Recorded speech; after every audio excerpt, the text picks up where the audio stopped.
आज का 9 नंबर प्रश्न है कि त्रिभुज ए बी सी में जिसका कोण बी समकोण है, यदि tan ए बराबर 1/√3 तो निम्नलिखित का मान ज्ञात कीजिए। प्रश्न ध्यान से सुनेंगे। प्रश्न है त्रिभुज ए बी सी में जिसका कोण बी समकोण है, यदि tan ए बराबर 1/√3 तो निम्नलिखित का मान ज्ञात कीजिए। 1 नंबर क्वेश्चन है sin a cos c, sin a into cos c plus cos a into sin c। 2 number question है cos a into cos c minus sin a into sin c। प्रश्न फिर से पढ़ देते हैं, कंफ्यूजन हो रहा होगा आपको। प्रश्न क्या है, अगर आपके पास बुक है तो आप जो है अपने बुक को खोलिए, प्रश्नावली 8.1 NCERT का बुक आप खोलिए, प्रश्नावली 8.1 और उसका जो है 9 नंबर प्रश्न ध्यान से देखिए। प्रश्न क्या कर रहा है, त्रिभुज ए बी सी में जिसका कोण बी समकोण है, यदि tan ए बराबर 1/√3 तो निम्नलिखित का मान ज्ञात कीजिए। A क्वेश्चन है sin a into cos c plus cos a into sin c, और 2 नंबर क्वेश्चन है cos a into cos c minus sin a into sin c। चलिए हम लोग इस प्रश्न को बनाते हैं। ठीक है, जब भी हम लोग प्रश्न को बनाते हैं तो सबसे पहले इस प्रश्न को बनाने से पहले जो है आपको जो है एक समकोण त्रिभुज की रचना करते हैं। तो हमने जो है इस प्रश्न को बनाने से पहले हमने एक समकोण त्रिभुज की रचना किया। वह समकोण त्रिभुज कौन है, तो त्रिभुज ए बी सी की रचना किया। ठीक है, जिसमें कोण बी कितना है, 90 डिग्री। ठीक है, प्रश्न जो था उस प्रश्न को समझने के बाद हमने क्या किया, एक त्रिभुज ए बी सी की रचना किया। आपको भी जो है अपने परीक्षा में है एक समकोण त्रिभुज की रचना करना है। ठीक है, हमने बताया था प्रश्नावली 8.1 का जो है 1 से लेकर 5 तक प्रश्न बताया था, तो त्रिभुज की रचना कहाँ होती है हमने बताया। ठीक है, थीटा के जगह पर अगर ए बी सी रहे, पी क्यू आर रहे, तब त्रिभुज की रचना होती है। अगर किसी भी त्रिकोणमितीय निष्पत्तियां में जो है अगर थीटा रहे तो त्रिभुज की रचना नहीं होगा। लेकिन किसी भी त्रिकोणमितीय निष्पत्तियों में जो है थीटा के जगह पर ए रहे, बी रहे, सी रहे, डी रहे, पी रहे, क्यू रहे, आर रहे, तो वहां पे जो है समकोण त्रिभुज की रचना होगी। हमने ऐसी बातें पहले आपको बताई थी। ठीक है, तो बढ़ते हैं 9 नंबर प्रश्न की ओर। तो 9 नंबर प्रश्न में जो भी बातें बताई गई थी उस बातों के आधार पर जो है, उस प्रश्नों के आधार पर जो है हमने एक समकोण त्रिभुज की रचना किया। वह समकोण त्रिभुज कौन था, तो कौन है, तो त्रिभुज ए बी सी। ठीक है, जहां पे कोण बी क्या है, 90 डिग्री। चलिए हम लोग बनाते हैं 9 नंबर प्रश्न बनाते हैं, हल लिखते हैं। ठीक है, चलिए बनाते हैं। लिखेंगे कि चूंकि त्रिभुज ए बी सी में दिया है, त्रिभुज ए बी सी में दिया है, क्या दिया है, त्रिभुज ए बी सी में दिया है क्या, कि कोण बी बराबर 90 डिग्री। ये बातें समझ में आ गई। त्रिभुज ए बी सी में दिया है, क्या दिया है, तो कोण बी बराबर 90 डिग्री। ठीक है, तथा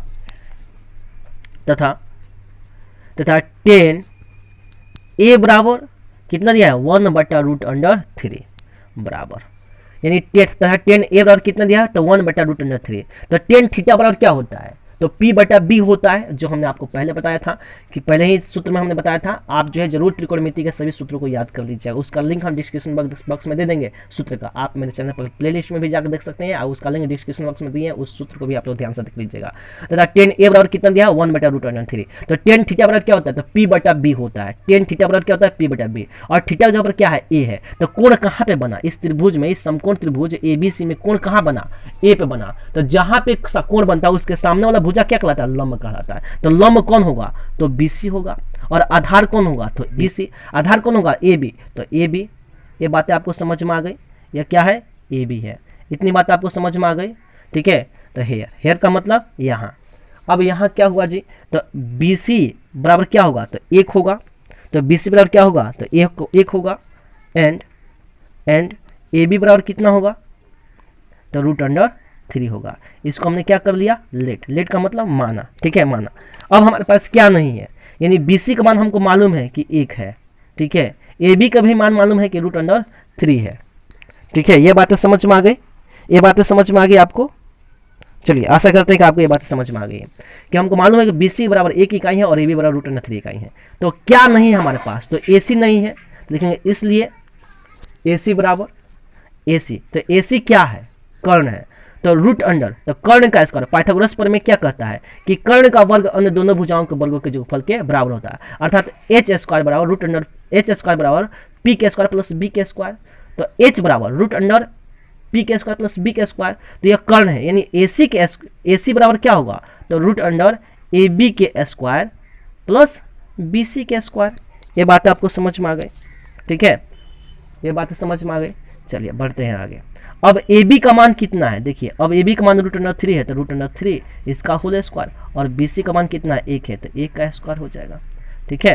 अब √3 है, ठीक है, √3 यहाँ पे √3 का होल स्क्वायर है, √3 कितना बार, 2 बार, तो √3 गुने √3 तो √3 हो जाएगा। तो यहाँ पे आएगा क्या, तो यहाँ पे आएगा 3, 1 का स्क्वायर करेंगे तो 1 ही आएगा, और 3 और 1 जोड़ेंगे तो कितना आएगा 4, ठीक है, और इसका वर्गमूल निकालेंगे तो कितना आएगा 2, ठीक है।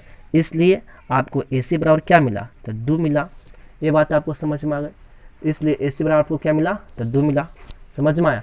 अब यहाँ पे AC का मान कितना हो जाएगा, 2 हो जाएगा, ठीक है। कोई दिक्कत, इतनी बातें आपको समझ में आ गई, कोई दिक्कत नहीं हुआ। चलिए इतनी बातें समझ में आ गई। चलिए अब प्रश्न क्या कर रहा है, नाउ का मतलब अब, अब केस फर्स्ट, पहला प्रश्न क्या कर रहा है, तो पहला प्रश्न कह रहा है, ध्यान से समझेंगे। तो पहला प्रश्न कह रहा है कि sin A into cos C plus cos A into sin C का मान ज्ञात करें। पहला क्वेश्चन नहीं कर रहा है, पहला क्वेश्चन क्या कर रहा है, पहला क्वेश्चन कर रहा है कि sin A into cos C plus cos A into sin C का मान ज्ञात करें। इस प्रश्न को बनाने से पहले हम उस त्रिभुज को बना देते हैं जो हमने अभी जिसका मान ज्ञात किया है, ठीक है। तो हम लोग ABC, जहाँ पे जो है AB का मान क्या था, तो √3 था, BC का मान 1 था, और AC का मान हमने 2 ज्ञात किया था, ठीक है, यही था वो त्रिभुज, ठीक है।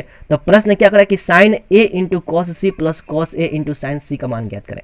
तो देखिए यहाँ पे कह रहा है sin A, कह रहा है ना sin A, कोण कहाँ पे बना, A पे बना, ठीक है। तो sin थीटा बराबर आपने क्या याद किया होगा, तो sin थीटा बराबर आपने याद किया होगा P/H, ठीक है। आपने जो है सूत्र में याद क्या किए हैं, sin थीटा बराबर P/H याद किए हैं। तो देखिए तो यहाँ पे थीटा का जगह पर क्या है, तो A है यहाँ पे। अब कोण कहाँ बना त्रिभुज में, समकोण त्रिभुज ABC में कोण कहाँ बना, A पे बना।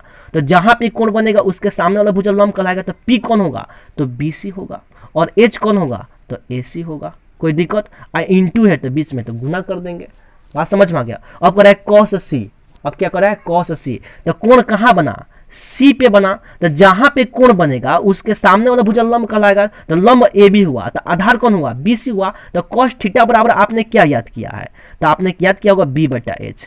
ऐसा सूत्र आपने याद किया है, ऐसा सूत्र आपने याद किया है, ऐसा सूत्र आपने याद किया है, cos थीटा बराबर B/H। तो कर रहा है cos C, तो C कोण कहाँ बना, C पे बना। तो सामने वाला भुजल लंब तो AB, तो आधार कौन होगा BC, तो आधार कौन होगा BC, तो यहाँ पे BC लिखेंगे, और H कौन होगा AC, तो यहाँ पे AC लिखेंगे। कोई दिक्कत, और जोड़ है तो जोड़, इतनी बातें समझ में आ गई। अब क्या कर रहा है, cos A कह रहा है, तो cos A, तो कोण कहाँ बना, A पे बना। तो जहां पे कोण बनेगा उसका सामने वाला भुजल लंब, तो आधार कौन होगा, तो AB होगा, तो यहाँ पे AB लिखेंगे, और H कौन होगा AC, तो यहाँ पे AC लिखेंगे। कोई दिक्कत, गुना है तो गुना, यहाँ इंटू है तो इंटू, ठीक है। अब कर रहा है sin C, तो C इसका मतलब कोण कहाँ बना, C पे बना। ये बात समझ में आ गया, कोण कहाँ पे बना, C पे बना। तो यहाँ पे कोण बना, तो sin थीटा बराबर क्या होता है, P/H होता है। तो कोण C पे बना, तो P कौन होगा, AB, तो यहाँ पे AB लिखेंगे, और H कौन होगा AC, तो यहाँ पे AC लिखेंगे। कोई दिक्कत, आशा करते हैं कि इतनी बातें तो आपको समझ में आ गया होगा, ठीक है। अब BC, तो BC का मान कितना है, यहाँ पे देखिए 1 है तो 1 लिखेंगे, और AC का मान कितना है, 2 है तो 2 लिखेंगे, गुना है तो गुना। फिर BC का मान कितना है, 1 है तो 1, और AC का मान कितना है, 2 है तो 2 लिखेंगे, जोड़ है तो जोड़ लिखेंगे। AB का मान कितना है, √3 है तो √3 लिखेंगे, और AC का मान 2 है तो 2 लिखेंगे, गुना। फिर AB, तो AB का मान √3 यहाँ पे दिया है तो √3, और AC का मान 2 है यहाँ पे तो 2 लिखेंगे। इतनी बातें समझ में आ गई। सॉरी, यहाँ पे इम्प्लाइज नहीं होगा, यहाँ पे बराबर का चिन्ह होगा, ठीक है। आप बराबर दीजिएगा, इम्प्लाइज मत दीजिएगा, ठीक है। ये समीकरण नहीं है, यहाँ पे बराबर का चिन्ह दीजिएगा। चलिए अब 1 गुने 1 तो 1 होगा, और 2 दूनी 4 तो 2 दूनी 4, प्लस है तो प्लस, √3 से √3 में गुना करेंगे तो रूट क्या हो जाएगा, फ्री हो जाएगा, यानी 3 आ जाएगा, और 2 दूनी 4 हो जाएगा, ठीक है। अब क्या करना है, यहाँ पे समझिए, अब क्या करना है, 4 और 4 का लघुत्तम निकालेंगे तो 4 आएगा, ठीक है।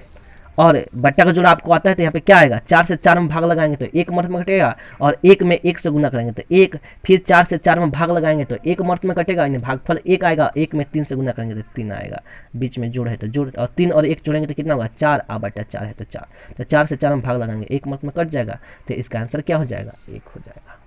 ये बातें समझ में आ गई। यानी sine A into cos C plus cos A into sine C का मान कितना निकला, तो 1 निकला। यही क्या हो गया, आपका आंसर हो गया। तो आशा करते हैं कि आपको ये बातें समझ में आ गई हैं। अब बढ़ते हैं केस सेकेंड की ओर, अर्थात प्रश्न संख्या दूसरे, यानी 9 का दूसरा नंबर प्रश्न क्या कर रहा है, अब उसको समझने का प्रयास करते हैं और दूसरे नंबर प्रश्न को बनाने का प्रयास करते हैं। ठीक है, चलिए तो बनाते हैं दूसरे नंबर प्रश्न को। तो केस सेकेंड, ठीक है, तो केस सेकेंड क्या कर रहा है इसको समझते हैं। तो केस सेकेंड कह रहा है कि कॉस ए, ठीक है, क्वेश्चन ध्यान से समझेंगे। केस सेकेंड क्या कर रहा है कि cos A into cos C minus sign A into sine C, sign सी, ठीक है, इसका मान ज्ञात करना है। यानी दूसरा नंबर प्रश्न कर रहा है, 9 नंबर प्रश्न का दूसरा नंबर प्रश्न कर रहा है कि cos A into cos C minus sign A into sine सी, ठीक है, का मान ज्ञात करें। प्रश्न ध्यान से समझेंगे। प्रश्न कर रहा है कि cos A into cos C minus sign A into sine C का मान ज्ञात करें। ठीक है, चलिए हम लोग इसका मान ज्ञात करते हैं। तो मान ज्ञात करते हैं तो सबसे पहले कॉस ए, यानी कोण कहाँ बना, यहाँ पे कर है ए, तो हमने आपको क्या बताया था कि कॉस थीटा बराबर आपने याद किया होगा बी बटा एच। यही सूत्र याद किए हैं आप, ऐसा सूत्र आपने याद किया होगा कि कॉस थीटा बराबर बी बटा एच होता है। अब कह रहा है कि कॉस ए, तो कोण कहाँ बना, ए पे बना, तो जहां पे कोण बनेगा उसके सामने वाला भुजा लंब कहलाएगा। तो आधार कौन होगा, तो ए बी होगा, और लंब कौन होगा, तो बी सी होगा।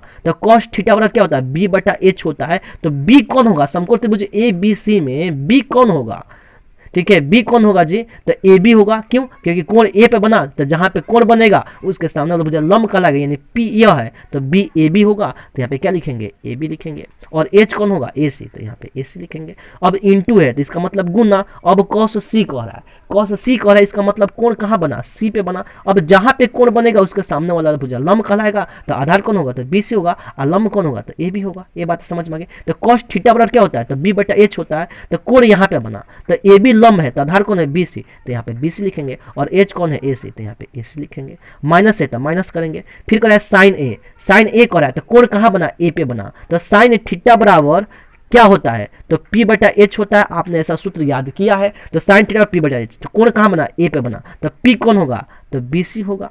और H कौन होगा, तो ए सी होगा। इंटू, इंटू का मतलब गुना। अब साइन सी कह रहा है, तो साइन सी का मतलब कोण कहाँ बना, सी पे बना। तो जहां पे कोण बनेगा उसके सामने वाला भुजा लंब कहलाएगा। तो साइन सी पे बना, कोण सी पे बना। तो साइन थीटा P बटा एच होता है। तो P कौन होगा, तो ए बी होगा। क्यों, क्योंकि कोण सी पे बना, तो सी का सामने वाला भुजा लंब कहलाएगा। तो ए बी क्या होगा, पी होगा। और एच कौन होगा, ए सी, तो यहाँ पे ए सी लिख देंगे। कोई दिक्कत, ये बातें समझ में आ गई आपको, समझ में आ गई। चलिए आशा करते हैं कि समझ में आ गया होगा। अब ए बी का मान कितना है, √3, तो यहाँ पे √3। और ए सी का मान कितना है, 2 है, तो यहाँ पे 2 लिखेंगे। गुना है तो गुना। अब बी सी का है, तो बी सी का मान 1 है, तो 1 बटा। ए सी का मान कितना है, 2 है, तो 2 लिखेंगे। घटाव है तो घटाव लिखेंगे। बी सी का मान 1 है तो 1 लिखेंगे। ए सी का मान 2 है तो 2 लिखेंगे। गुना है तो गुना। ए बी का मान √3 है तो √3 हो गया। और ए सी का मान 2 है तो यहाँ पे 2 लिखेंगे। ठीक है, ये बात समझ में आ गई। अब √3 में 1 से गुना करेंगे तो √3 हो गया। और 2 दूना 4 है तो 4, माइनस है तो माइनस। √3 में 1 से गुना करेंगे तो √3 हो गया। और 2 दूना 4 हो गया। ये बातें समझ में आ गई, इतनी बातें तो समझ में आ गई होगी। अब 4 और 4 का लघुत्तम निकालिए। 4 और 4 का लघुत्तम निकालिए तो 4 आएगा। 4 से 4 में भाग लगाएंगे, 1 मर्त में कटेगा। और 1 में √3 से गुना करेंगे तो √3 आएगा। बटा घटाओ तो आपको आता ही होगा, 10 क्लास में आ गए तो माइनस है तो माइनस हो गया। फिर 4 से 4 में भाग लगाएंगे तो 1 मर्त में कटेगा। 1 से √3 में गुना करेंगे तो √3 आएगा। अब √3 से √3 को घटाएंगे तो 0 आएगा, बटा 4 आएगा। और 4 में 0 से भाग लगाएंगे तो कितना मान आएगा, तो आपको पता होना चाहिए कि 0 ही मान आएगा। ठीक है, तो ये क्या हो गया, आपका आंसर हो गया। तो आशा करते हैं कि आपको ये 9 नंबर प्रश्न समझ में आ गए हैं। अगर आपको लगता है कि ये सभी प्रश्न इंपॉर्टेंट है और आपको ये प्रश्न समझ में आ रहे हैं तो आप जो है मेरे चैनल को सब्सक्राइब करेंगे, ठीक है, वीडियो को लाइक करेंगे, साथ ही साथ इस वीडियो को शेयर भी करेंगे, ठीक है, और बेल आइकन को जरूर दबाइएगा ताकि हर तरह का वीडियो जो है वर्ग 10वीं क्लास और 10+2 साथ ही साथ पहला क्लास लेकर के मेरे चैनल पर 10+2 तक की पढ़ाई होती है। इसके साथ साथ जितने भी कॉम्पिटिशन के एग्जाम होते हैं उन सभी परीक्षा की तैयारी मेरे चैनल पर कराई जाती है। जीके, जीएस, मैथ, रीजनिंग, इन सभी चीज़ों की पढ़ाई कराई जाती है। ठीक है, तो जो भी विद्यार्थी इस वीडियो को देख रहे हैं, जो भी मित्र इस वीडियो को देख रहे हैं वो जरूर मेरे चैनल को सब्सक्राइब करेंगे। ठीक है, और मेरे चैनल पर बिल्कुल फ्री कॉस्ट पढ़ाई हो रही है, इसके लिए आपको कोई फी नहीं देना है। ठीक है, बिल्कुल फ्री कॉस्ट।